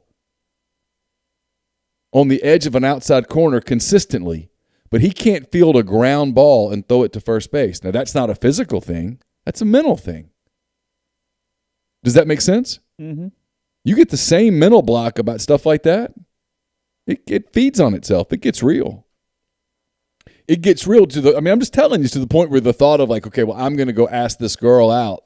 In your mind, that is this, hey, while I'm at it, I'm going to climb Mount Everest. For whatever reason, I didn't have that level of despair. I don't know. It's not despair. But I understand what you mean. But it's just you just think there's just no chance this is going to work out. And in your mind, you tell yourself, and if I go through that, I'm not going to be able to get past it. And so instead, you just don't. You avoid You absolutely do. Piling. You stay in the middle, which is no man's land. Well, that's not doing anything. Of course not. Like at all. Ole Miss wearing navy hats, red jerseys, and gray pants on Saturday. Congratulations to everyone. You get your gray pants. The traditional uniform is on deck in 40 hours, something like that. I'm happy for everyone out there who's been dying for the gray pant. I don't know what mask Lane is wearing this week. No clue. But I don't either. Hey, who do we have? Hey, Neal. Loyal Buck. How are you? Hey, Loyal Buck. How are you? I'm actually on a stationary bike. Oh, yeah? Watching the show. You doing Peloton? Yeah, I'll work out. Yeah. No, I haven't gotten a Peloton yet. Well, I know Neal's going to have to hang up the call now. Sorry. I spent 45 minutes with my girl, Leanne, today. And then she recommended at the end that I stay with her and do a 10-minute cool-down ride, so I did. So were you able to laugh at yourself? Like, did you watch the John Chris video and go, hey, yeah, a little bit? Yeah. All right. Yeah. It's all good. But I spent 55 minutes just me and Leanne today. It was nice. Just the two of us. Oh, good. Hey, quick question. First of all, for the poor kid that got ghosted, it happens to the best of them. Just move on. But my question is about Auburn football, since you covered it. And I know the buyout for Malzahn is tremendous. But have you ever seen, is there another coach? I mean, even with Tuberville, they were mad at Tuberville. He kept winning the Alabama game. But how do you see this thing going down if they do lose to Ole Miss? And I'll hang up and listen. Okay, thanks for the call.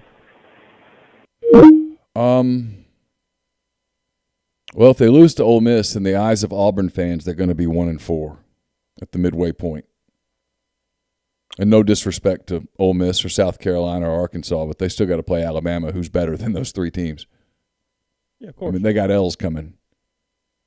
I don't know what their financial situation looks like. I don't. It's one thing to say, hey, they're approaching the spot where you're talking about, where they have to decide, can we afford to fire him versus can we afford to not fire him? I went to auburnsports.com, which is one of my favorite sites. I like it. It's fun. They're funny. There are more Ole Miss fans on the Auburn site right now than there are on the Ole Miss site. They would rather Auburn lose that football game Saturday. I mean, yeah. I think if you went over there and put truth serum in people and said, okay, here's the deal. Now, their question would be this. Are we losing to Ole Miss for nothing? Yeah, of course. Or are we losing to Ole Miss so that we can get on with it? And I think if you told them this means you get on with it, I think they'd all wear that place for sure. That powder play blue. Psychologically for sure happened with Matt Luke. When did it happen for Freeze? Did they get there with Freeze? Never got there. We got cheated out of that in 2017. Because the next year would have been had. It was coming. Yeah, okay. Fair enough. It definitely happened with Houston. Yeah, definitely happened with Houston, for sure. Hey, who do we have?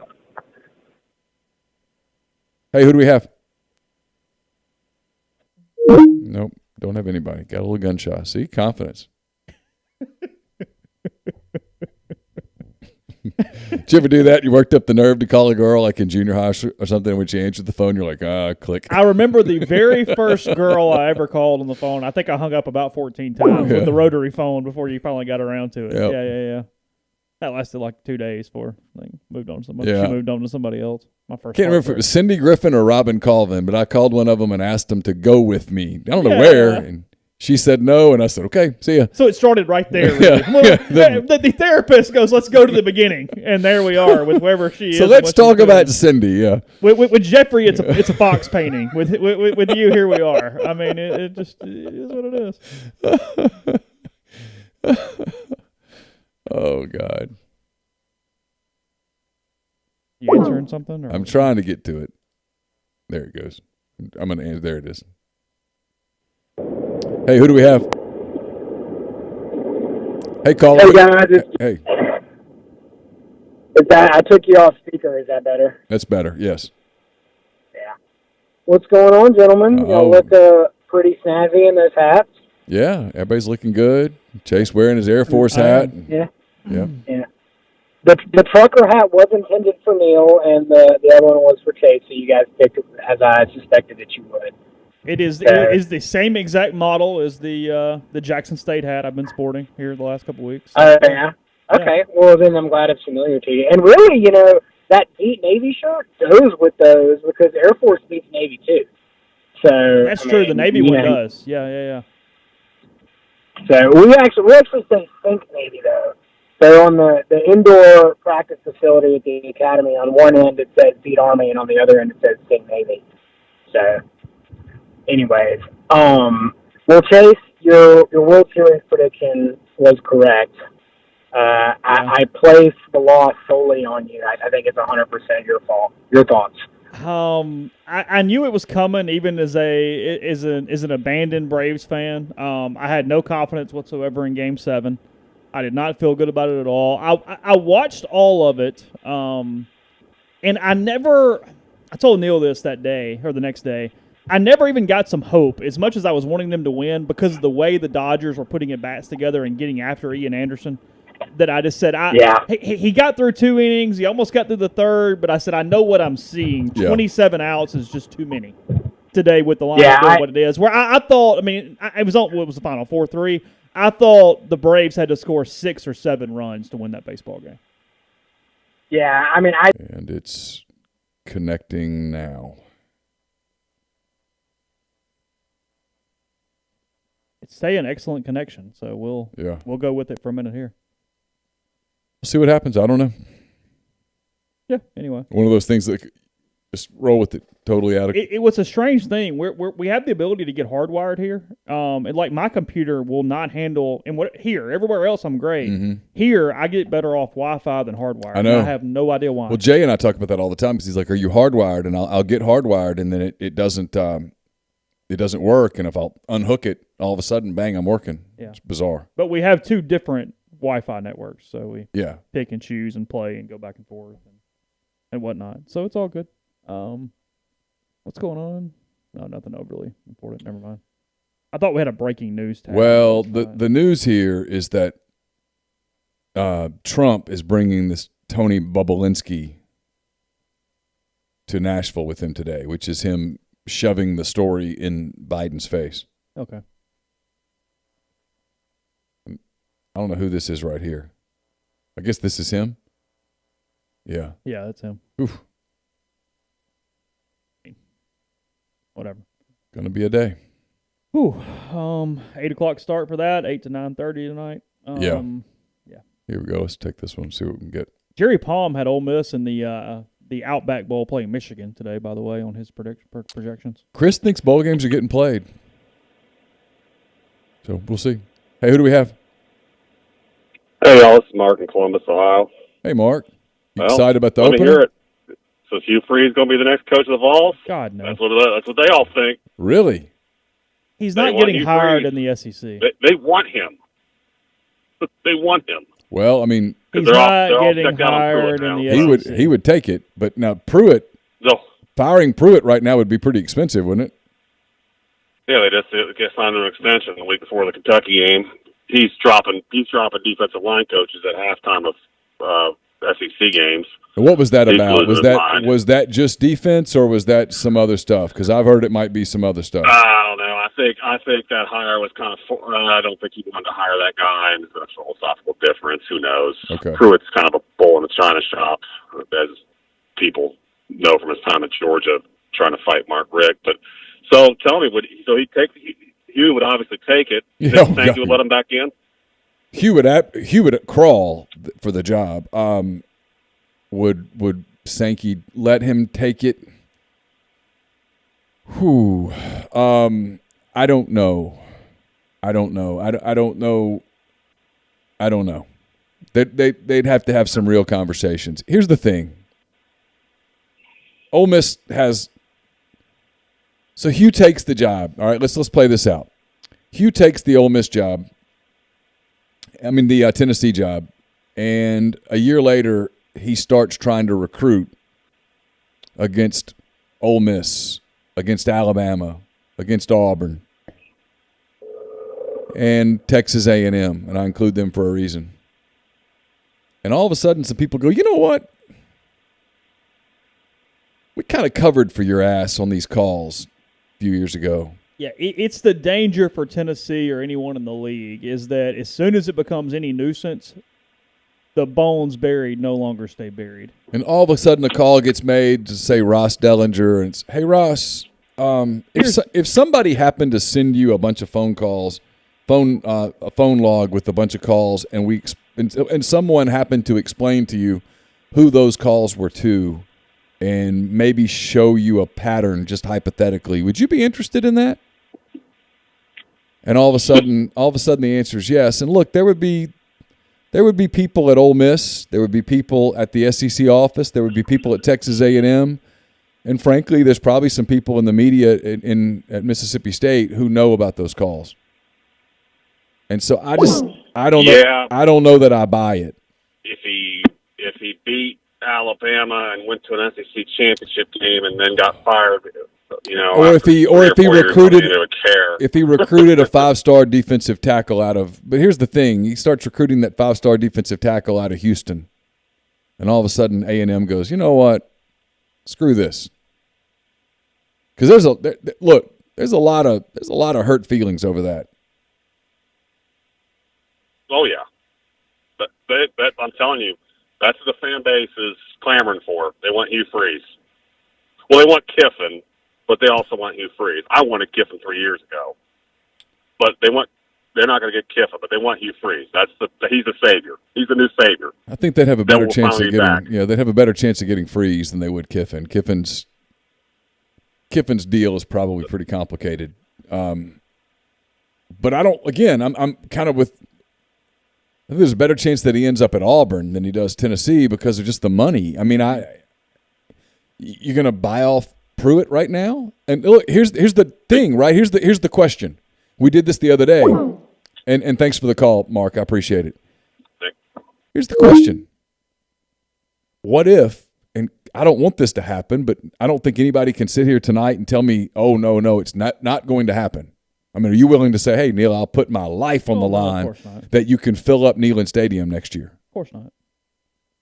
Okay, well, what if you can only put a quarter of the people in Neyland Stadium? Well, they just then you get can't stupid do anyway. They just give Pruitt this huge raise with, I'm sure, an increased buyout. I mean, you just can't do it. I mean, unless a booster comes up and goes, here's $20 million.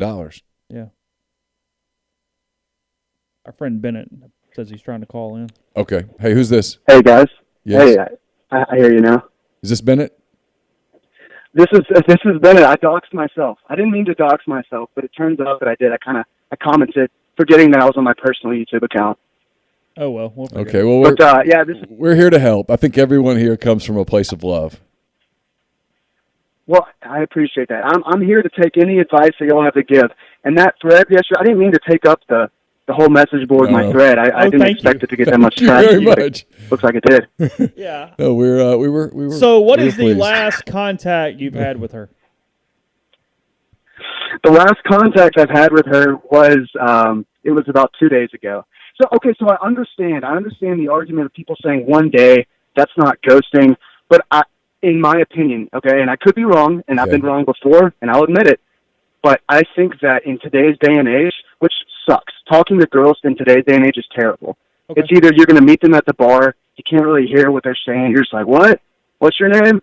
Or you're going to meet them through social media and texting, and it's just so boring. It's just like there's no excitement in it, but that's just kind of how it is. And if, a 19-year-old girl, she's on her phone all the time. And if she chooses not to respond to something like that. So that's why I think it was ghosting. Everyone's like, no, that's not ghosting. I'm like, well, I think maybe 20 years ago that wouldn't have been ghosting. I do understand but that I think point. in 2020. Yeah. I actually will give you some benefit there that I do think in today's world it is much different. Now, I do think, though, when I say a day, I think we got to be like a full day and into the next day. Like it can be just, hey, I'll get to it in a minute, especially considering, again, you have never seen each other. You've never talked on the phone, right? I mean, there's been no contact where, hey, I might like talking to this dude, but I haven't actually talked to this dude. What's the infatuation with this girl? What is it about her what is it about her that you're so hung up on? So I'm gonna protect. I don't know. I mean, the odds that people listen to this that I know are pretty low. But I got a lot of Ole Miss fans who are friends. But I met her. Yeah, I met her through my sister. Now it wasn't like my sister was setting me up with this girl, but my sister did know her, and I knew her. I had met her in person. I met her in person about 2 years ago. And that was before I came back to Ole Miss. I was working in Jackson at the time, so. I met her then, and there was always just kind of like a mutual admiration. Like, it sounds so stupid, I'm saying it out loud, but we would like hit each other up on Instagram, and like I kind of vibe with her sense of humor. It's really quirky, and my sense of humor is pretty out there too. And so I just really thought that she was someone I would like to get to know. Sure. Now, that being said, there was limitations to that, right? So there was not a lot of in-person interaction, and there was not a lot of over-the-phone communication. But that kind of went to hell. That went to hell real quick because that's when she ghosted. But yeah. So why not at some point during the day you just pick up the phone and call her? Yeah, this is my thing. Why not just call, right? Because I mean, if let's Chase here was talking about me back in the day. I can relate to where you're coming from here. Okay, I mean everybody's playing around, but I'm gonna be serious for a minute. Why not just cut through all the crap and call her and see what's up? Because if, let's just say what's up is she's met another guy, right? You're not invested. Yeah. You're not invested in this enough for it to hurt that much for that long. This isn't like a 3-year relationship that's coming to an end and she's moving on to somebody else and you're devastated, right? I mean, let's put this in some perspective. So why not just pick up the phone and call her and say, hey, what's up? I think that is the ironic thing is that was my goal. That was what I was wanting to do, and I was trying to work towards that. Now I took too long to do that. So now I think it would be, so imagine in her shoes, I'm going to assume that she has made the conscious decision, okay, I don't want to talk to this guy. She has made the decision not to respond, and that I'm cool with that. She owes me nothing. But at the same time, I think on her end, if she sees that dude that she decided not to talk to, she did not want to talk to him, calling, maybe she's like, well, that's a little bit creepy. Maybe she thinks you're not assaulting her. You're you know what I mean? I mean, you're not committing a crime here. And if she takes the call, and says, I don't want to talk to you anymore, well, then you respect that and you move on, let go, and you quit worrying about it and get out and see what else is out there, which is what you need to do anyway, frankly. I mean, even if she were to call would have cleared it up. Like, I know somebody said you don't call it. Yeah, you do. It's fine. If she actually likes you, the call works. And if she doesn't like you, you're gonna have clarity after the call. That's the thing. Is that either way, you're gonna know the answer. Because if it's like, oh, hey, great to hear from you. Yeah, I was studying for econ and blah blah blah blah blah. Okay, good, awesome. Convert back and you're all whatever. But if it's shit, well then you know and you move on and you don't have breakfast when she comes home for Christmas. Yeah, and in the event that she does take your call and things are receptive, don't invite her to breakfast. I think that. Don't know that. I think you should do the dinner thing, and it's and don't do the friend zone thing. Just be upfront and look, like way back, Reb in the thing says don't call because if you call, she's going to block you from all of her social media. Well, then good, get blocked, move on. There are other females here, and you're what 22, 23 years old. Yes. You're too young to be serious anyway. Don't worry about it. Yeah. I mean, well, if you get married right now, the odds of it working out are just slim to none. So wait a while. Okay. Well, it's the truth. You're too young. I've gotten a lot of good advice from you and all the people in the board, and I feel a lot more confident moving forward. And I do know what not to do. The whole long message thing. I mean, that sucks to do anyways. But it was just like I'm a very talkative person when it comes to like conversation. I use too many words, and so I'm going to definitely work on trimming that down in the future, being more concise, because that crap is old. Yeah, that's not good. Hey, and Bennett, you sound like a really nice guy, and so I want you to take this the right way, okay? I think you're being too nice. You need to lose some of the nice and get some edge. I had this conversation with my son the other day about soccer. And it's the same conversation that I would have with you about girls. You're being too nice, and I know that's probably your nature is to be really nice, but you need to probably develop. It does depend edge. on what he's actually looking for, though. It does, but even if it's the super great sweet girl, I get that. You got to have a little bit of edge to you. Otherwise, you're just going to get run over and squashed. Even it's if a mean world out there. Whatever, anything. Yeah, anything. You can't be a puppy dog and then get out in the wild. You know what I mean? Yeah, you got to. I've seen that. I've seen that firsthand now. It is in my nature to be nicer, to be courteous and super complimentary. And I know that you guys don't mean like go out and just be a jerk to girls. Yeah, no. But there does. It's like, there's a little edge to it. You get a lot of guys, and you get a lot of guys that give you that, hey, go. I mean, I'm trying to keep this quasi-family friendly. Go hunt it down and get as many pelts as possible. And look, if that's not your nature, it's just not your nature, and it's not going to make you happy or whatnot. But just relax a little. You're too young to be this uptight about it. It's going to be okay. I'm telling you.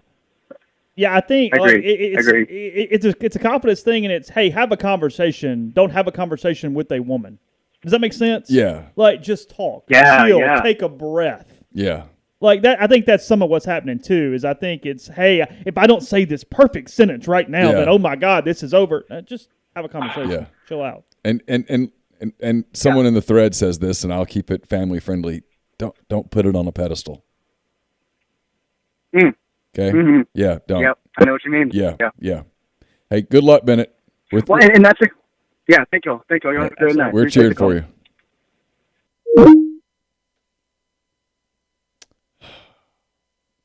It's a first for. Yeah, sure. All good. We can handle more relationship We got issues. a super chat from AU88 who said this is sadder than the debate's going to be. It's had we only had the live stream back when Beam 8-Star had his infamous thing on the board back in the day. I know, it's so Oh great. my God. So do you think the debate's going to be sad when it's over? The first debate when it was over was so depressing. I think most of America crawled into their beds that night and just said, help me. I'll be honest. I was depressed after the first debate. Like, I had to stop. I couldn't finish it. I just couldn't get there. Like, I said, no, this has to. I felt like we helped him a little. Tried to. He's thinking too much. Hey, who do we have, caller? Oh, hey, this is Roger from Charleston, Neal. Hey, Roger, how are you? Fine. No questions about future son-in-laws and jerseys tonight, okay? Okay. I was that person that asked you about the Cardinal jersey about 3 weeks ago with your son-in-law, future son-in-law. Yeah, and I've already gotten rid of him. He's gone. Hey, no Plumlee or no Freeze question, just straight up, okay? So, all right, over-under, you and Chase, 1%. The Big Ten completes their 8-game schedule as set. 1%, over or under? I'd go over. You think it's going to be greater than 1% that they will actually get in 8 games in 8 weeks? Yeah, I mean, I get 99 of the marbles in the thing, and yeah, I think so. Yeah, I think they would. Yeah, I would take those odds. Okay, Chase. Yeah, over. No, yeah. I mean, I think everything runs fairly whatever at this point. I do. Okay. All right. Next over under. You take some of Bubba's moonshine, and you get 100 random UT fans. So after they've had a few shots, say 70 over or under, how many say they would prefer not to play Alabama every year? Oh, I mean, I don't even know that I completely understand the equation. I think if you offered Ole Miss the ability to drop Alabama every year, they'd jump at it. Well, what about UT? Because UT is the crossover game. I'm leading up to another question. Oh, I mean, if you offer, but UT, it's the crossover game. If you told Ole Miss they could trade Alabama for Tennessee, I'm talking UT fans. Oh, I think UT fans would drop Alabama in a heartbeat if they're honest. Okay, well, then this is a question you might want to talk with Gabe and Jay then. Okay, since we're doing 10 games this year, and we're kind of messing up the schedules and the crossover and everybody's playing 3 crossover games, is this not the year going into next year that they actually bite the bullet and, like, move Auburn to the east and put Missouri in the west? No, and give Auburn the Alabama game and the Tennessee to Arkansas and Georgia to Missouri and just be done with it? No, they're not going to do that. They've already proven they're not going to do that. They the league doesn't want to do that. Bottom line. Thanks, Roger. Is it the league or is it like the people in Auburn, Alabama, and Tennessee that are kind of holding that up? Mostly the league, but I mean, Alabama likes the tradition games. Auburn wants to keep the Georgia game. It's a huge game. You have to. But if Auburn moves to the east, they keep that game. Yeah, but Auburn would not. Auburn would want to keep a lot of its rivalries that it has going now. Auburn views LSU as a rival. That's a big. Just wouldn't want to do it. I think Auburn would rather play in the West than the East at this point, in large part because that's just what they've always done. Hey, thanks for the call. Thanks. Quick question: Devin Lee that signed the defensive tackle. Did I see where one place that had him at a 4-star and Rivals got him at a 3 or vice versa or something?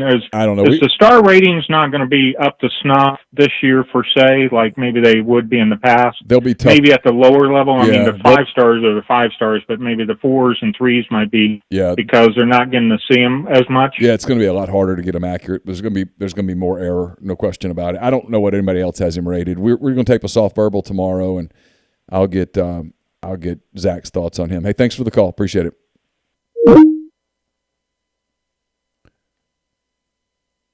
I was afraid he was going to ask me to evaluate him. I was going to be like, well, he's big. You couldn't have gotten through that, you don't think? I could have BS'd my way through it. I don't know that I could keep it all that honest. Yeah. But yeah, there'll be more recruiting mistakes. If you were a hot dog, would you eat yourself? Do what? I'm just reading the thread. That's a Harry Carey thing. If you were a hot dog, would you eat yourself?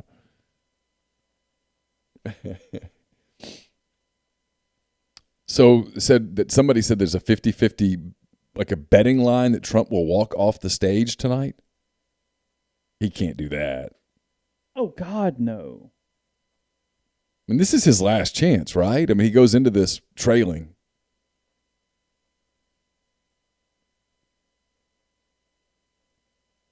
Don't you think? Well, he's not walking off. What has to happen for Trump to, quote, win the debate tonight enough that it changes his possibilities in 12 days? Some incredible gaffe or some incredible something with the Hunter Biden stuff.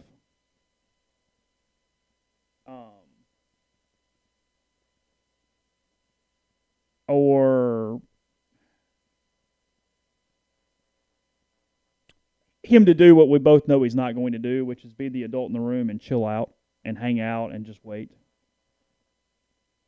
You know what I mean? Yeah. But it's not. I mean, look, this debate's not going to change much of anything tonight. It's what I thought after the first debate. They need to do whatever. Look, if you're not going to make the big play to convert votes by being the adult and taking the offensive and seeing if the other guy will hang himself, then you're just trying to rally your base and you're trying to make sure your base comes out to vote for you in November. That's what you're doing. But no, this thing's not going to. There aren't many undecideds in two ways. Uncommitteds, as I talked about the Bone guy saying that day. A, you know which one you prefer. And then B, you kind of know whether you actually give enough crap to go out that day and vote or not, whether it's sunny or raining. You know what I mean? Yeah. Like that's the two things going on. So no, this is going to be all about base, barring the other. So I'm a big fan of Real Clear Politics. I know a lot of people like 538. I have found that 538 has some bias to it. I mean, everybody has some bias. I get it. I don't find them as reliable as others. I like Real Clear Politics. It has Biden in the national average, which doesn't mean a whole lot, up 7.9 as of this moment. In the battlegrounds, it has Biden up 4.1. It has, as of today, Biden getting 232 electoral college votes, Trump with 125, and there's 181 toss-ups. Okay. Sure. So it's got in the battlegrounds, Biden 0.8 up in Iowa, so that's a statistical tie. Sure. Ooh, it just went away. Hold on. What went away? Well, it's just shuffling through some stuff, so I'm trying to wait, I can get it back. There it is. It has Biden up 4.6 in Wisconsin, 2.1 in Florida, which is a statistical tie, 1.8 in North Carolina, within the margin of error, 4.9 in Pennsylvania, has Trump up 0.6 in Ohio, so a statistical tie, and Biden up 6 in Minnesota. So there's a path. He's got to have a really good night, and then I think this Hunter Biden thing has to start resonating. And this isn't me cheering for one or the other. Chase can vouch for me here. I'm fascinated by this stuff. Yeah. So this isn't me looking at it. You can play the map game and get Trump there, but boy, there's not much margin. Yeah, look, it's a puzzle.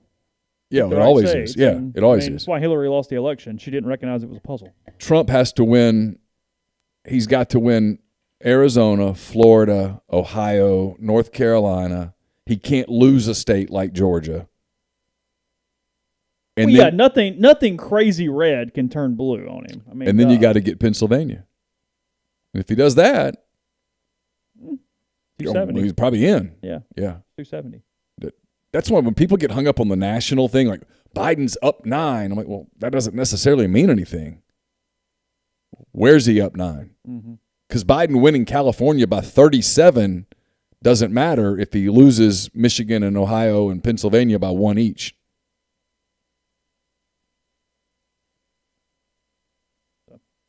I don't know. We'll see. We've got an hour or so. We've kind of had it on, but I haven't really been watching very much as we're talking. I just think of that announcement last night. I was like, when they said FBI is holding a press conference, I was like, whoa, here we go. And then it was just about Iran and Russia were trying to influence the election, which my response to that is, yeah, they've always done that. Yeah. That was my response 4 years ago when everybody's like, the Russians are trying to influence the election. Well, I'm like, well, yeah, they tried to influence the 60 election, the 64 election, every election. I don't know if you calls. We're kind of finishing up probably. What'd you think of how honest Fitzpatrick was in his quotes about Tua and all that today? That showed a really good locker room. Yeah. Showed a quarterback room that's pretty good shape and a human who doesn't go, you know what, I go whatever. No, it sucks. I'm with you, but because it wasn't about I'm losing the season. It was about is my career over as a starting quarterback. Look, people make jokes about getting old. Getting old sometimes can be depressing. I mean, can be depressing. And the closest thing, it's been the closest thing that's happened since the Kurt Warner one when Eli took over. Yeah, and that worked out for Warner because he ended up taking the Cardinals to a Super Bowl. Yeah. But yeah, I mean, he was the quarterback of the Dolphins, and he knew when they took Tua that he said it's win, not if. Yeah, he knew Tua was going to be the future. He just thought it wasn't there yet. They were 3-3. He's been fine. He hasn't been great. He's been okay. Now, it was also money-based. See the contracts? Tua is fully guaranteed. Fitzpatrick, had he just kind of played much more to hit some incentives, probably an extra $5 million out of the deal. So it could have been a COVID thing. Well, they've had people in the stadium, though, the whole time. But they haven't had a full stadium. No. Right. Yeah, of course. But it was contracts. It was also the time of week. They're going to a bye week right here as well. They play the Rams in 10 days or whatever it is. So there was a lot of factors there, but it was also monetary also, as most things are. But, when you're an organization like the Giants were back in the day when they went with Eli, you've got to look at yourself and say, are we a contender? Are we a Super Bowl contender? And if you're the Dolphins, the answer was no. You weren't beating the Chiefs. You weren't beating the Titans. You weren't beating the Bills. Mm-hmm. Probably not beating the Patriots. Probably not beating the Raiders. It's time to turn it over. It's time to make Tua the face of the franchise in much the same way in New York at that point. Even though the Giants were okay that year with Warner, it was time you drafted Eli Manning number 1. Mm-hmm. It was time to make him your quarterback. And then you hold your breath that he can handle it.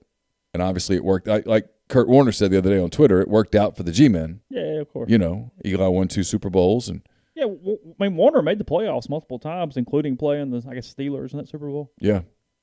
I mean, the Saints beat them in the divisional round, the year they won the Super Bowl, the week before they played Brett Favre and the Vikings. Yeah. So, that's always a hard thing. You see it in baseball. Teams get to the trade deadline and they trade away their good players. What if that's some of the oldest combined opposing quarterback ages in the playoffs that a team would go through? The Saints went through Warner, Favre, and Peyton.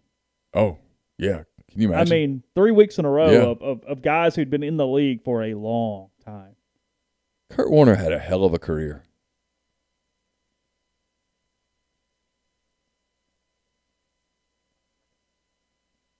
So I've had some people ask about what our plan is for Saturday. We start our pregame show at 9. I'm probably going to start the stream well before that, like I was saying, put some of our other programs on that you guys maybe didn't see. And we're taping a soft verbal tomorrow, so I might put the Butcher versus the Spin Instructor up, followed by the soft verbal, followed by my show with Chris Landry, and then we'll go into our show. We'll be on from 9 until 11. Auburn and Ole Miss kick off at 11 at Vaught-Hemingway. We'll have the MPW Digital Watch Party. We'll have Pete DeWeese on with us in the second quarter. Our pregame show will have Ryan Brown, Ole Miss Athletics Director Keith Carter, and J.G. Tate. They'll join us. And then we'll have hand-raised guys probably right away this time. We'll try that different. Okay. And then we'll put up content as we go and stuff like that. So We'll that's figure it out. sort of the plan, yeah. So it's probably a wrap there. Thanks to everyone who called in. It was a lot of fun. Enjoy the or whatever the word would be for the debate. Suffer through, endure, whatever. we're all the in it debate. together. We're all here. Yeah. And we'll see you on Saturday morning. So until then, for Chase Parham, I'm Neal McCready. Take care.